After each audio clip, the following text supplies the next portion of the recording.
기쁨을 좋아하지 않는 사람들은 아무도 없습니다.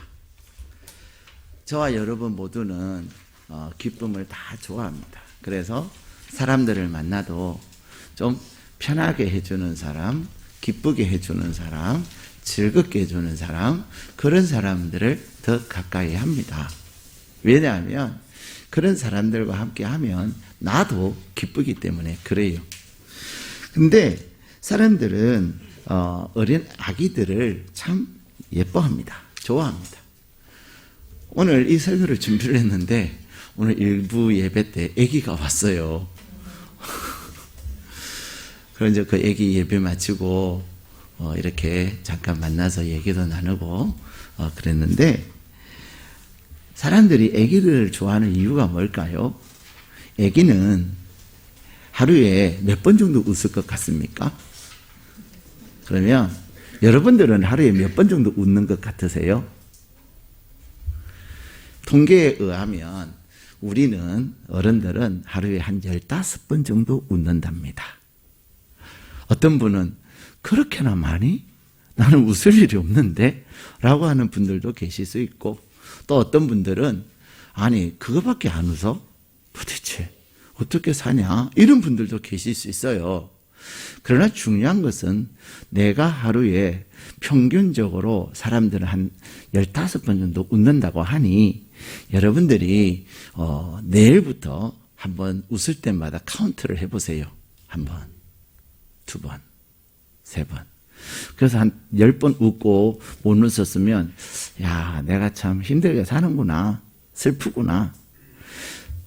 샜는데 자꾸 15번, 20번 넘어가가지고 세기가 어려워요. 그러면 여러분 정말로 행복하게 사는 거예요. 근데 아기들은 하루에 몇 번 정도 웃을 것 같습니까?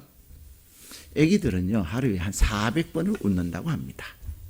그래서 우리가 아기들을 이렇게 보면 그 아기들은 늘 빵긋빵긋해요. 빵긋빵긋 웃는 그 모습이 예뻐요, 안 예뻐요? 예뻐요. 아기 보고 아유, 넌 어떻게 그렇게 못생겼니? 그렇게 얘기하는 사람 없습니다. 아기를 보면서 어머, 어떻게 그렇게 예쁘게 웃어? 이야, 참 애가 순하구나. 이러면서 우리는 아기들을 기뻐하는 거죠. 아기들을 기뻐하는 여러 가지 이유가 있겠지만은 그 첫 번째 이유 중에 첫 번째는 바로 아기들은 잘 웃는다는 거예요. 아기들이 웃으면 여러분도 기뻐요, 안 기뻐요? 기뻐요. 제가 나를 보고 웃는다. 하하하. 뭐 그런 거 좋아한다니까요.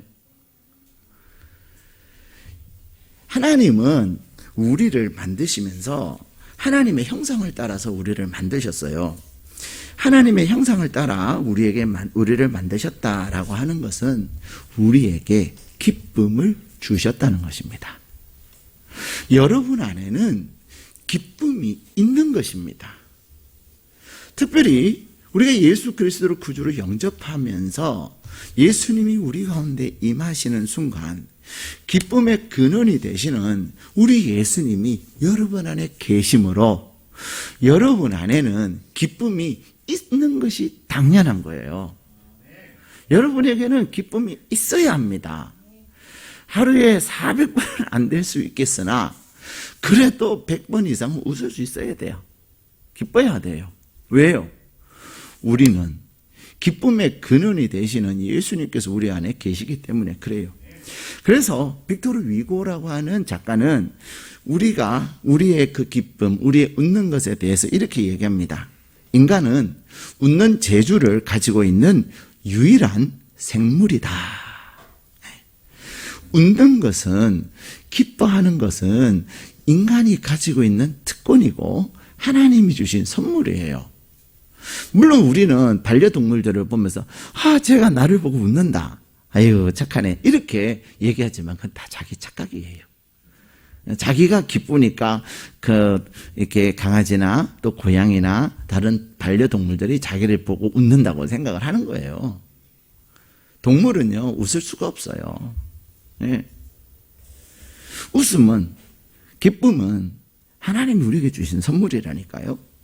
그래서 예수님께서는 요한복음 16장 22절에 이렇게 말씀하세요. 너희 기쁨을 빼앗을 자가 없으리로다. 근데 이 말씀을 우리가 다시 보면 너희 기쁨을 빼앗을 자가 없으리라 말씀하셨는데 빼앗으려고 하는 시도는 있다는 거예요, 없다는 거예요? 있다는 겁니다. 나에게 있는 그 기쁨을 누군가가 빼앗으려고 한다는 사실이에요. 그래서 우리 주님은 야, 누군가가 너희들의 기쁨을 빼앗으려고 하지만 너희의 기쁨은 절대로 빼앗지 못하게 할 거야 라고 우리 주님이 말씀하는 겁니다. 그렇다면 하나님께서 우리에게 주신 그 기쁨을 빼앗으려고 몸부림치고 애쓰는 자가 누구예요? 그놈이에요? 그 인간이에요? 아니면 그녀예요? 아닙니다. 우리는 그 인간 때문에 내가 정말로 못 살겠다. 우리는 그놈 때문에 내가 살맛이 안 난다. 나는 그녀 때문에 진짜 삶이 지겹다 라고 생각하는지 모르지만은 나로 하여금 누구라고 지칭을 하든 그들을 통해서 내 기쁨을 빼앗는 것이 아니라 사단이, 마귀가 그들을 도구 삼아서 우리의 기쁨을 빼앗으려고 하는 거예요. 그래서 하나님은 우리에게 말씀하세요. 그가 한 것이 아니라 그를 조정하는 배후에 사단이 우리의 것들을 빼앗는다는 사실을 말씀하고 계십니다. 사랑하는 여러분, 우리는 때때로 그래서 하나님은 말씀하세요. 사람을 미워하지 말고 죄를 미워하라 말씀하고 계시는 거예요. 근데 우리는 죄를 안 미워하고 자꾸 누가 미워져요? 네, 사람이. 그래서 사람이 미우니까 사람이라 안 하고 그 인간이라고 그러고 사람이 미워지니까 그 놈이라고 그러고 네. 또 사람이 미워지니까 그냥 그녀라고 그러죠. 네, 그녀는 굉장히 제가 이제 오늘 예배니까 굉장히 순화를 시켜서 표현한 거지만 그 시기 아시죠? 네, 그런 거예요. 사랑하는 여러분, 하나님 우리는 누군가가 내 돈을 훔쳐가면 기분 좋아요, 안 좋아요? 안 좋은 정도가 아니에요. 내가 잡기만 해봐라 이러면서 엄청나게 괴로워하고 힘들어해요. 누군가가 내가 소중히 여기는 것을 빼앗아가거나 훔쳐가면 우리는 못 견뎌해요. 근데 물건에 대해서는 우리는 못 견뎌하면서 물건보다 더 중요한 게 뭔지 아세요? 여러분의 감정이에요. 우리에게 있는 기쁨이라고 하는 우리의 삶의 원동력이 되는 그 기쁨이라고 하는 그 감정을 빼앗아가는 그것들에 대해서는 얼마나 우리가 관대한지 몰라요. 누가 빼앗아간다고요? 마귀가 그놈을 통해서 그녀의 탈을 쓰고 그 인간의 모습으로 나에게 다가와서 빼앗아가는데 결국 누가 빼앗아가냐면요, 마귀가 빼앗아가는 거예요. 누가 주셨기 때문에? 하나님이 우리에게 주신 것이기 때문에. 근데 우리는 내 기쁨의 감정을 빼앗기는 것에 대해서는 정말로 관대해요. 오히려 기쁨을 빼앗기고 화나고 슬프고 우울하고 그런 것에 자꾸만 내가 빠져들어가고 있을 때도 있습니다. 얼마나 우리에게 불행한 일인지 몰라요.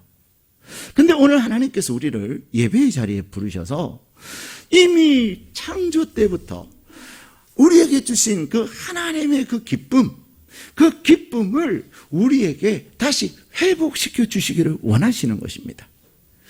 여러분에게 있는 그 기쁨을 빼앗아 가려고 하는 그 사단의 그 계략과 그 전략들을 우리로 하여금 알게 하시면서 우리가 하나님이 우리에게 주신 그 기쁨을 지킬 뿐만 아니라 유지할 뿐만 아니라 그것을 더 확장해서 그것이 내 잔이 넘치도록 내 기쁨의 잔이 넘치고 내 평강과 행복의 잔이 넘쳐서 다른 사람들에게까지 흘러가게 만드는 거예요. 여러분, 누군가 막 깔깔깔 웃어요. 그럼 어때요? 왜 웃어? 하면서 그럼 우리 또 웃어요. 누가 우울해요. 짜증내요. 짜증내지 마! 그러면서 나도 짜증내요. 이 감정은요, 엄청나게, 다른 사람에게 영향을 끼칩니다. 그래서 내가 누구하고 같이 있느냐 하는 것은 굉장히 중요한 일이에요. 내가 기뻐하는 사람, 내가 행복해하는 사람을 함께하면 나도 그 기쁨이 나에게 흘러와요. 그가 가지고 있는, 그가 하나님께로부터 받은 복이 흘러와요. 근데 짜증나는 사람, 그 다음에 맨날 우울하다고 그러고 내가 정말 왜 사는지 모르겠다 그렇게 많은 사람이 있으면 나도 모르게 괜히 우울해진다니까요. 어떤 청년이 그런 얘기를 하는 거예요. 목사님, 내가 꿈을 접어야 될 것 같아요. 그래요. 그래서 왜 그러냐고. 그랬더니 내가 아무리 생각해도 잘못 선택을 한 것 같다고. 근데 알고 보니까 그 청년과 같이 일하고 있는 다른 청년이 그러고 있는 거예요. 이 청년은 그 직장에 가면서 꿈을 가지고 갔고 비전을 가지고 갔어요. 근데 그냥 하루하루 그냥 사는 그 직장의 동료하고 어떻게 하다가 가까워지게 됐는데 나 접어야 될 것 같아. 회사 그만둬야 될 것 같아. 아예 나는 이제 이 길로 가면 안 될 것 같아. 그런 얘기를 자꾸만 들으니까 이 청년은 별로 영향력이 약하다 보니 영향을 받아버리는 거예요. 사랑하는 여러분, 이 감정은 굉장히 중요한 겁니다. 하나님이 우리에게 주신 놀라운 선물이에요. 하나님께서 우리 인간에게만 주신 선물인데 그 기쁨이라는 거, 그 웃음이라는 거, 그것을 오늘 하나님께서 다시금 우리 가운데 회복시키시고 또 우리에게 있는 것을 또 확장시키기를 원하시는 것입니다. 그러므로 어떻게 하면은 우리가 나에게 주신 그 기쁨을 회복하고 또 나에게 주신 그 기쁨을 점점 더 확장시킬 수 있는가를 오늘 우리에게 주신 본문의 말씀을 통해서 말씀하고 있습니다. 우리 4절 말씀을 같이 읽겠습니다. 시작. 주 안에서 항상 기뻐하라. 내가 다시 말하노니 기뻐하라. 아멘. 하나님은 사도 바울을 통해서 이 말씀을 하세요. 사실 이 말씀을 쓴 사도 바울은 지금 복음을 전하다가 감옥에 들어가 있어요. 감옥에 있으면서 그는 로마 황제를 만나기 위해서 스스로 그 감옥의 길을 자처한 거예요. 그런데 감옥에 있는 사람은 기뻐한다. 나는 기쁘다. 라고 얘기하고 지금 자유의 몸인 사람들은 갈등하고 있고 힘들어하고 있고 우울해하고 있는 거예요. 그래서 하나님은 사도 바울을 통해서 이 빌립보 교회에 그리고 오늘 이 시대를 살아가는 저와 여러분을 향하여서 말씀하시기를 기뻐하라. 기뻐하는데 4절에 보면 그 짧은 말씀에 기뻐하라를 2번씩이나 말씀하고 계세요.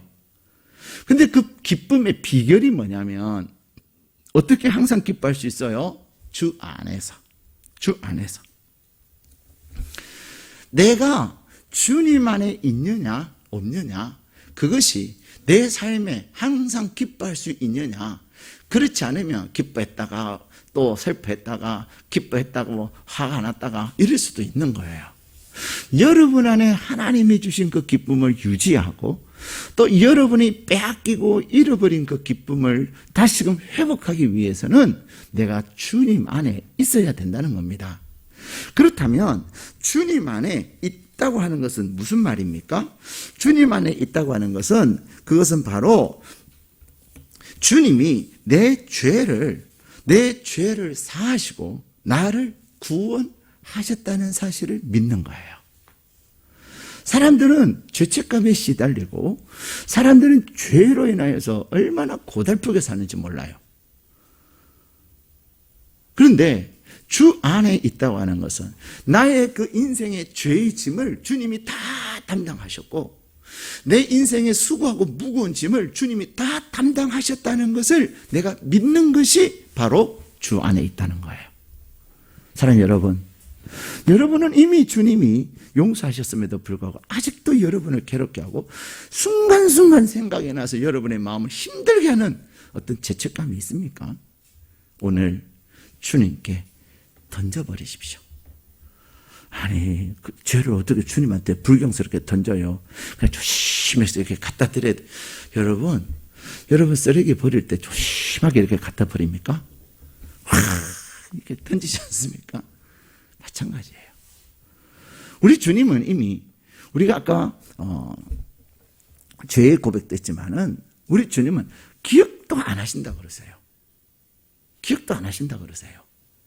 그렇기 때문에 여러분의 마음속에 죄의 어떤 감정이나 죄책감이나 그런 것들이 있다면 그것들을 이제는 오늘 단호하게 주님의 십자가에 못 박아야 합니다. 주님은 나에게 그것을 달라고 말씀하십니다. 죄의 짐은, 인생의 쓰레기는 너희들이 질 것이 아니라 내가 질 것이다. 나에게 맡겨라. 그리고 너는 기뻐하라. 말씀하고 계시는 거예요. 두 번째, 주 안에 있다고 하는 것은 어떤 거냐면 주님이 나와 늘 동행하신다는 사실입니다. 특히 슬퍼하고 우울해하는 사람들의 말에 공통점이 있는데 그게 뭐냐면요, 나는 혼자라는 거예요. 여러분은 지금 혼자라고 생각하십니까? 배우자가 있고 가족이 있고 친척이 있고 다락방이 있고 또 성도들이 있고 또 친구들이 있는데도 불구하고 아니야, 옆에 있어도 나는 혼자야, 그런 생각을 하고 계십니까? 그런 생각을 하고 계신다면 여러분은 진짜 우울하실 거예요. 우울하실 거예요. 우울해하고 슬퍼하는 사람들의 전형적인 모습이 나는 혼자라는 거예요. 나는 혼자야. 여보, 내가 있잖아. 나는 혼자야. 심지어는 그래, 내 남편은 남의 편이야. 네. 그럼 아내는 또 뭐예요?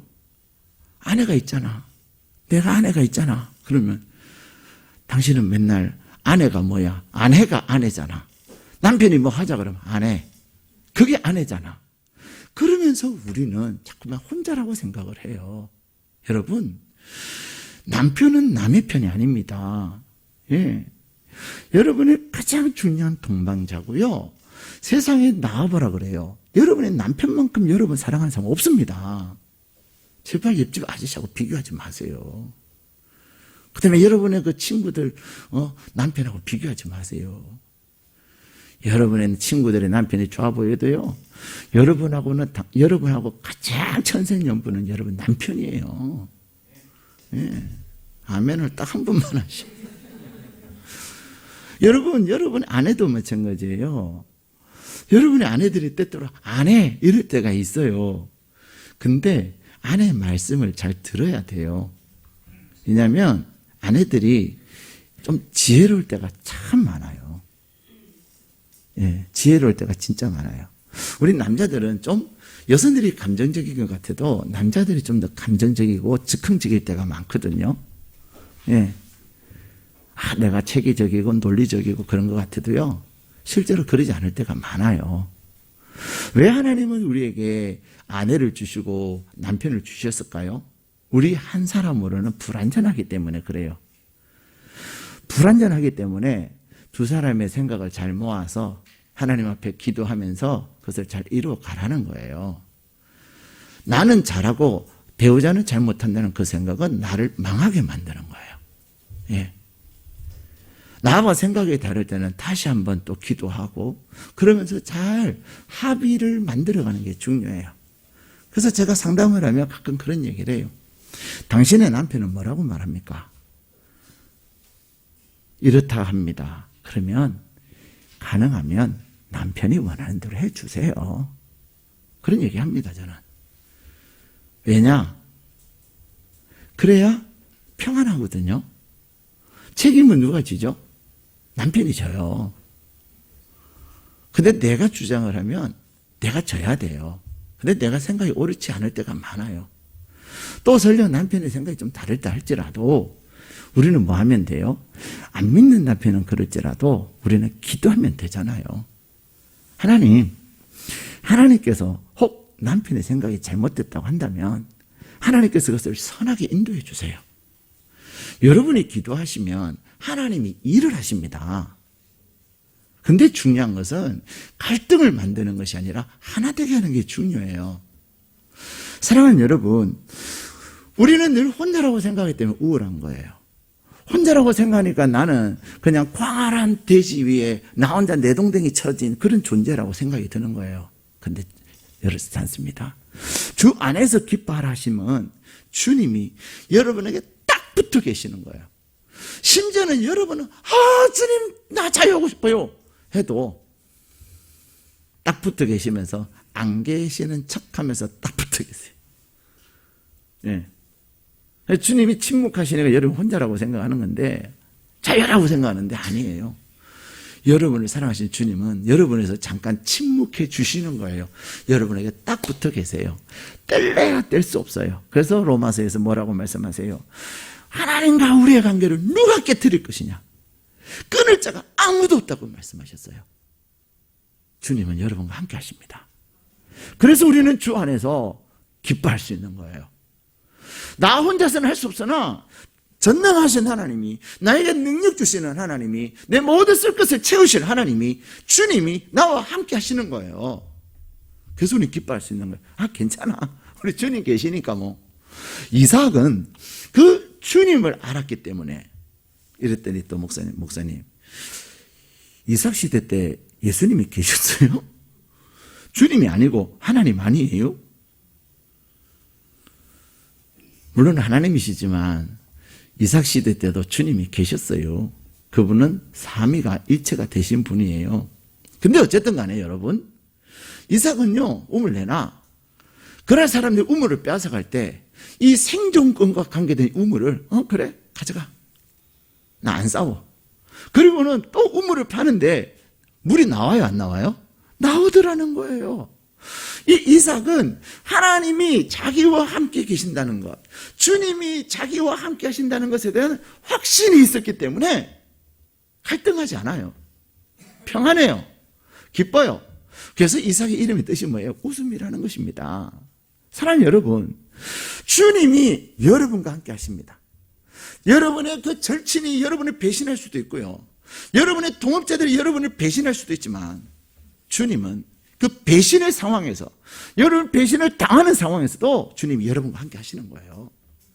그 주님이 함께 하심을 내가 확신하고 주님의 함께 하심을 내가 경험할 때 우리는 기뻐하지 않을 수가 없는 거예요. 그래? 그렇게 하세요. 우리는 웃을 수 있는 거예요. 나는 주님 있지? 그러면서. 세 번째, 주 안에서 기뻐하라. 그 말씀이 무슨 말이냐면요, 주님 안에 있다고 하는 것은 하나님의 약속을 믿고 미래에 대한 하나님이 행하실 것에 대한 기쁨이에요. 우리는 왜 염려하지요? 오늘을 염려하지 않습니다. 사람은. 사람들과 대화를 해보면 목사님 내일은 어떻게 해요? 목사님 한 달 후에는 어떻게 해요? 이제 내년에는 더 힘들고 어렵다는데 금리도 더 많이 오른다는데 어떻게 해요? 우리는 그렇게 얘기할 때가 많아요. 근데 여러분, 하나님께서 여러분을 향한 생각은 재앙이 아니고 미래요, 희망이요, 평안입니다. 하나님께서는 저와 여러분에게 오늘도 주시는 약속이 뭐예요? 기뻐하라. 이 말은 기뻐 안 하면 알아서 해, 이 말씀이 아니에요. 내가 인생의 짐으로 인하여 슬퍼하고 힘들어하고 있는 너희들이 기뻐하기를 원한다, 이 말씀이에요. 하나님은 저와 여러분이 기쁨 가운데 살아가기를 원해요. 여러분의 얼굴에 미소가 끊이지 않기를 원하신다니까요. 그래서 오늘 이 비밀을 우리에게 말씀하고 계시는 거예요. 그러므로 하나님께서 우리에게 주신 약속을 붙잡고 내가 이 약속을 말씀을 붙잡고 나아가면 하나님께서 이 약속하신 평강이, 하나님이 주시는 기쁨이 여러분 가운데 넘치게 되는 줄로 믿습니다. 사랑하는 여러분, 오늘 하나님께서는 저와 여러분에게 항상 기뻐하라, 주 안에서 기뻐하라고 말씀하시는데 기쁨의 비결은 주 안에 있는 거예요. 두 번째, 오늘 5절 같이 읽겠습니다. 시작. 너희 관용을 모든 사람에게 알게 하라. 주께서 가까우시니라. 아멘. 자, 여러분 연필을 꺼내셔가지고 주 안에 동그라미를 해놓으셔요. 주 안에 동그라미 하시고 그냥 1 이렇게 써놓으세요. 그 다음에 5절 우리가 읽었던 관용에 동그라미 하시고 2 이렇게 써놓으세요. 우리가 기쁨을 마귀에게 빼앗기는 이유가 무엇입니까? 기쁨은 내 스스로 잃어버리는 게 아닙니다. 빼앗아가는 도둑놈이 있기 때문에 그래요. 내 기쁨의 도둑놈이 누구예요? 마귀입니다. 여러분 그 실체를 알아야 돼요. 우리가 그것을 모르니까 자꾸만 사람 미워하고 그것을 모르니까 자꾸만 사람과 힘들어지는 거예요. 나의 절대적 기쁨, 하나님이 나에게 주신 선물, 그 기쁨은 마귀가 빼앗아가는데요. 두 번째, 우리가 빼앗기지 않기 위해서는 어떻게 해야 되냐면요. 뭐라고 말씀하시죠? 너희 관용을 모든 사람에게 알게 하라. 여러분, 관용이라는 뜻이 뭐예요? 관용이라는 단어를 국어사전에서 이렇게 정의하고 있습니다. 남의 잘못을 너그럽게 받아들이거나 용서함. 네. 내가 기쁨을 잃어버렸다면 첫 번째, 주 안에 있는지 없는지 체크해 보고요. 두 번째, 내가 관용이라는 말이 너무 어려우면, 그쵸? 우리 잘 못 듣는 얘기잖아요. 그러나 용서라는 말은 너무 쉽게 들어요. 그냥 용서라고 생각하세요. 이 관용은 다른 사람을 내가 인정하고 받아들이는 거예요. 그게 첫 번째고요. 두 번째는요, 그 용서해 주는 건데, 첫 번째는 잊어버리고, 우리 좀 이제 잘 잊어버리니까, 그러나 용서만큼은 잊으시면 안 돼요.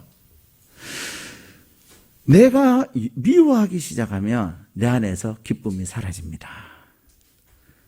여러분, 미워해 보셨어요? 다 돌아가셨죠? 미워하는 분들? 여러분, 내 마음에 미움이 생기기 시작하면요, 그때는 내가 아무리 로또를 맞아도 미워하는 그것이요, 내 기쁨을 빼앗아갑니다. 내 마음에 미움이 계속 자라나면요, 아무리 맛있는 건 먹어도요, 하나도 맛없어요. 어떤 좋은 것을 해도요, 안 좋아요. 미움이 내 안에 기쁨을 빼앗아갑니다. 그래서 우리 주님이 말씀하세요. 너희의 관용을 모든 사람들에게 알게 하라. 하나님은 우리에게 말씀하세요. 원수 갚는 것은 너희에게 속한 것이 아니라 나에게 속한 것이다 말씀하세요. 우리에게 미움이 있다고 하는 것은 내가 보복할 것이라는 것까지 우리는 생각을 하고 있습니다. 그런데요, 내가 미워하면, 원수 갚으려고 하면 할수록 우리는 더 괴로워요. 미워하면요, 잠 못 이뤄요. 나는 미워 죽겠는데, 근데 그 인간은 밥 잘 먹어요, 안 먹어요? 잘 처먹어요. 죄송해요, 내가 좀 속어를 써서. 여러분의 마음에서 그런 마음이 있잖아요. 저 인간이 잘 처먹네, 저거. 그렇죠? 미워하니까. 미워하는 사람은 아유, 잘 드시네, 이렇게 안 하잖아요. 제가 이 표현을 쓴 것은 여러분의 감정을 이해해 드리려고 그런 거예요. 여러분, 또 내가 미워서 나는 잠 못 이루는데 가만히 생각하니까 다음날 만났더니 저 인간은 얼굴이 뽀얘. 나는 잠 못 자서 얼굴이 퍼슬퍼슬한데, 그럼 우리는 뭐라 생각해요? 저 인간이 자빠져 잠도 잘 자네? 그러잖아요. 여러분이 미워하면 그가 잘못되는 거 아니에요. 더군다나 여러분이 미워하는 사람이 있으면요, 내가 누군가를 미워한다는 걸 상대방이 알잖아요. 그러면 더 기가 막힌 일이 일어납니다. 미워하는 여러분 앞에서요, 그 사람 밥 잘 처먹습니다. 보라는 듯이. 근데 미워하는 사람은 밥맛이 있어요, 없어요? 밥맛이 없어. 또 어떻게 해서 마지못해서 앉아서 먹어야 되면 먹고 나면 반드시 체해. 체해갖고 또 며칠을 고생해요. 저 인간은 너무 잘 자. 그러면서 또 내가 미워하는 그 사람이 저 인간이 나 미워하네? 라는 걸 알면요, 오히려 보라는 듯이 난 너무 잠을 잘 자서 탈이야, 이렇게 얘기해요. 그럼 잠 못 이루는 나는 화가 나요, 안 나요? 더 못 견뎌요. 더 힘들어요. 사랑하는 여러분, 여러분들이 미워하지 말고요, 관용을 베푸세요. 그랬냐? 그래, 잘 살아라. 그랬냐? 잘 쳐 드세요. 이렇게 해야 돼요. 그리고는 우리는 뭐 해야 돼요? 미워하는 감정, 이것을 주님께 맡겨야 돼요. 하나님, 내가 얼마나 마음이 힘들고 상한 줄 아시죠? 그렇지만 내가 하나님의 말씀 믿고 내가 말씀대로 내가 순종할게요. 그러나 주님이 손 좀 보세요. 주님, 원수는 주님이 갚는다 하셨죠? 내 칼에 내 손에 피 묻히지 않고 주님은 늘 피 묻히시지요 하면서 주님께 맡겨보세요. 주님이요, 다 여러분의 마음을 시원하게 하나님이 일하시는 것을 보게 돼요. 사랑하는 여러분, 미움은 여러분의 감정이 아니에요. 미움은 마귀의 감정이에요. 여러분 그것을 아셔야 돼요. 미워하는 순간 이제는 여러분의 마음은, 이 거룩한 성전이 여러분의 마음은 마귀의 놀이터가 된다는 사실을 아셔야 합니다. 내 기쁨을 빼앗아간 것도 괘씸한데 어찌 우리의 몸을 마귀에게 내어줄 수 있겠습니까? 마귀가 신나게 미워하면서 분탕질하고 내 몸에서 돌아다니게 하겠습니까? 여러분 그것을 아셔야 돼요. 아니지. 여러분이 누군가가 여러분 집에 와서만 난장판을 치면 좋습니까? 주거 침입죄로 고발하지 않겠습니까? 여러분은 여러분의 마음에 마귀가 들어와서 여러분의 마음을 침입할 때요, 여러분은 하나님께 고발하셔야 되는 거예요. 그래서 하나님, 내 마음의 기쁨을 빼앗은 이 마귀들, 이 사단들 하나님께서 다스려 주세요. 미움 때문에 생긴 거라면 내 마음에 하나님의 사랑을 부어주세요. 여러분의 사랑을 달라고 하나님 앞에 기도해 보세요. 저도 사람이잖아요. 어떨 때 미운 감정이 생길 때가 있겠어요, 없겠어요? 또 그렇다 있다고 그러세요. 미운 감정은 좀 그렇지만 사랑이 안 생길 때가 있어요. 냉할 때가 있어요. 미워하지는 않아도 냉해도 저는 괴로워요. 목사는 사람을 사랑해야 되잖아요. 성도를 사랑해야 되고 사람들을 사랑해야 되는데 냉할 때 있거든요. 그러면 정말 괴로워요. 근데 그래서 하나님, 내가 요즘 마음이 냉합니다. 힘들어요. 하나님, 나에게 사랑을 주세요. 하나님은 사랑의 하나님이시잖아요. 하고서 사랑을 구하는데요, 신기한 것은 제 마음에 따뜻함이 느껴지는 거예요. 하나님의 그 사랑이 느껴지는 거예요. 사랑은 하나님의 것이라고 요한일서에서 말씀하시잖아요. 사랑은 나에게 속한 것이니 너희가 나를 사랑한 것이 아니라 내가 너희를 사랑했느니라. 사랑하는 여러분, 우리는 사랑하며 살아야 행복해요. 사랑하는 사람은요, 얼굴에 항상 미소가 있고요, 사랑하는 사람은요, 항상 기쁨이 있어요. 미움의 반대말이, 용서하지 못함의 반대말이 사랑하는 거잖아요. 근데 내가 주님 안에 있으면 그게 가능해져요. 오늘 혹 여러분의 마음에 미워하는 사람이 있다면, 목사님 내가 미쳤어요. 내가 얼마나 당했는데 내가 왜 사랑해요? 용서해줘요? 안 해요. 내가 반드시 복수할 거예요. 여러분 손에 피 묻히지 마세요. 피는 주님의 십자가에서 다 이미 묻었어요. 주님이 하셔요. 여러분은 기뻐하셔야 합니다. 기쁨이 여러분에 있어야 여러분의 하는 일이 아주 순탄할 수 있어요. 여러분이 기뻐해야 판단력도 정확해져요. 여러분 감정이 깨지면 판단을 잘해요, 못해요? 못합니다. 판단력이 흐려지면, 미워하기 시작하면 판단력이 흐려지고 감정을 하고 오기를 하고 막 그러거든요. 그럼 그 결국은요, 선택한 것을 또 실수하고 또 실패하는 거예요. 세 번째, 하나님께서 우리에게 항상 기뻐하기 위해서 무엇을 말씀하시죠? 6절 말씀 같이 읽겠습니다. 시작. 너희 아무것도 염려하지 말고 다만 모든 일에 기도와 간구로 너희 구할 것을 감사함으로 하나님께 아뢰라. 아멘. 하나님은 우리에게 말씀하세요. 염려하지 말아라. 염려하지 말아라. 여러분의 갑자기 다 염려가 밀려오면 기쁨이 사라져요? 안 사라져요? 내가 염려하고 걱정하기 시작하면 갑자기 내 안에 있던 그 기쁨의 눈사람이 다 녹아버린다니까요. 그래서 하나님은 너는 기뻐해야 될 존재인데 왜 염려해가지고 기쁨을 다 녹여버리냐, 날려버리냐. 염려하지 마라. 여기서 염려하지 말라고 하는 것은 염려를 중단하라는 말이에요. 우리에게는 염려가 생길 수 있습니까, 없습니까? 있습니다. 우리는 염려가 생길 수 있는데 그 염려가 계속 꼬리에 꼬리를 물어서 나로 하여금 염려에 완전히 몰입하지 못하도록 차단을 시키는 거예요. 마치 염려의 수도꼭지를 내가 잠그는 거예요. 염려의 수도꼭지는 잠그고 무엇의 수도꼭지를 열어야 될까요? 오늘 하나님 말씀하세요. 염려하지 말고 기도하는데 어떻게 기도하라고요? 감사함으로 기도하라. 여러분, 감사를 한번 해보세요. 95가지 없어도 5개는 감사할 수 있잖아요. 다 95가지 감사할 게 없으면 진짜 불행한 건데 안 불행해요. 사람이 볼 때는 불행하게 보이는 듯 하나 절대로 안 불행합니다. 왜요? 나에게는 5개가 있기 때문에 그래요. 이순신 장군은 신에게는 12척이 있나이다.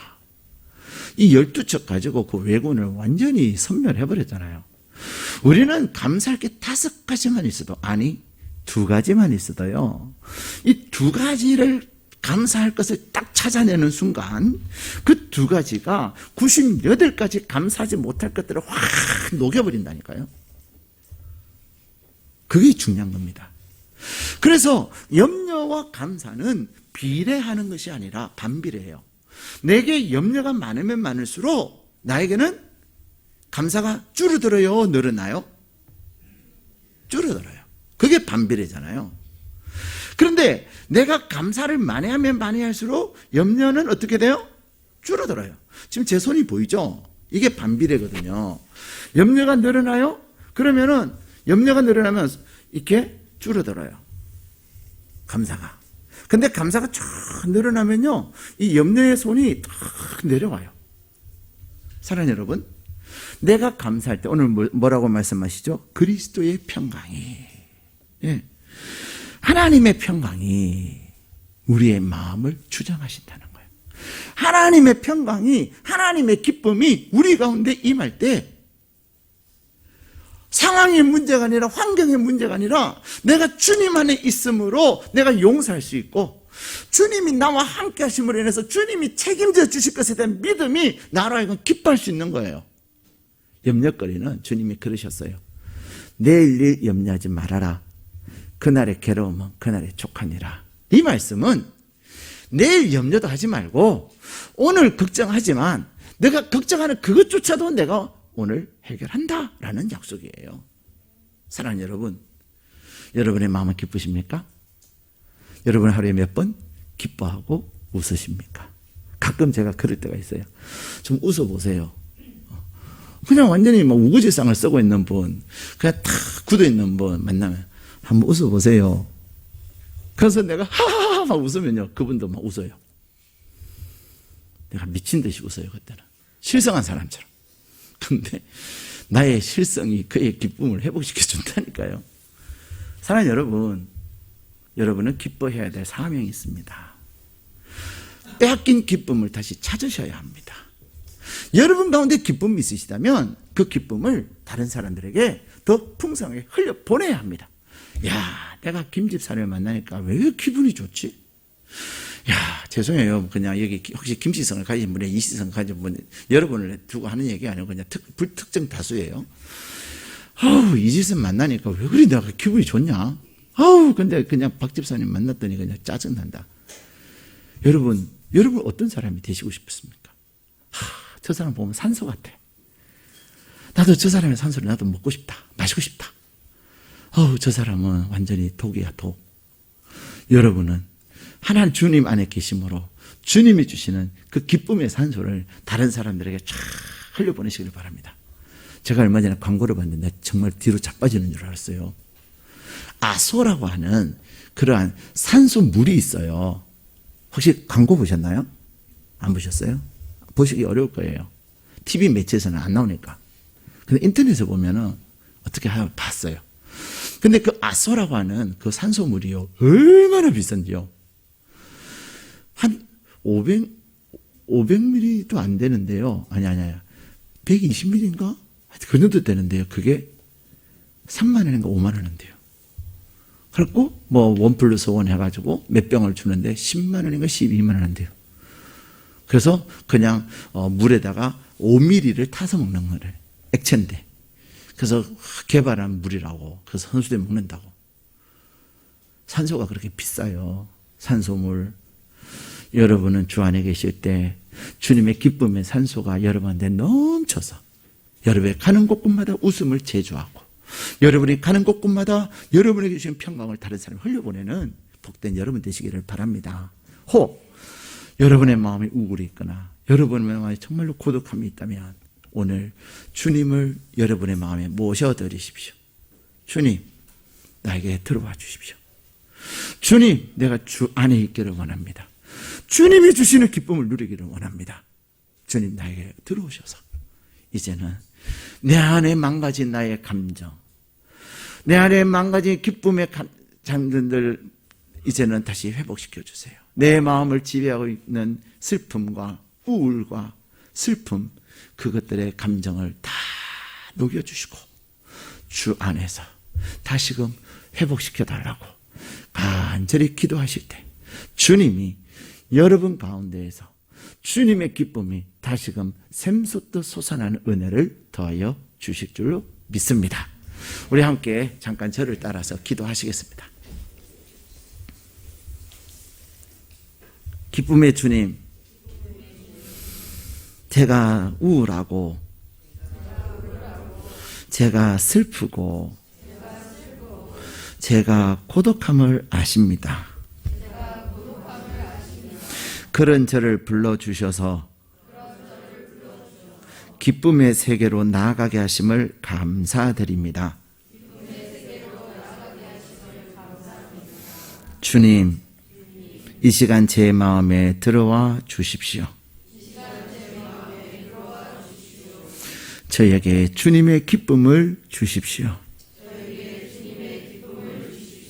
주님이 제 인생의 짐을 져주심을 믿습니다.